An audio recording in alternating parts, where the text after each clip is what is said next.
Hello friends, Karthika మాసం వచ్చేసింది. కార్తీక మాసంలో 4వ సోమవారంగా ఈరోజు మా వదిన వాళ్ళు సత్యనారాయణ వ్రతం అనేది చేసుకున్నారు.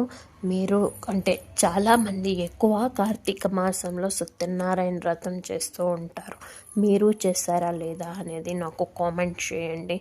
మీకు చూపిస్తున్నాను చూడండి. అంటే వాళ్ళు ఎలా అలంకరించారు ఏమిటి అనేది దాంతో చూపిస్తున్నాను చూడండి. శ్రీ సత్యనారాయణ ఆశీస్సులు ప్రతి ఒక్కరికి ఉండాలని కోరుకుంటున్నాను. అలాగే కార్తీక మాసం చివరి సోమవారం రోజు శ్రీ సత్యనారాయణ స్వామి వారి ఆశీస్సులు మన అందరికీ దొరకాలని కోరుకుంటున్నాను. కార్తీక మాసం అప్పుడే అయిపోవచ్చేసింది. మీరు ఉపవాసం ఉంటారా లేదా అనేది నాకు కామెంట్ చేయండి. Thank you.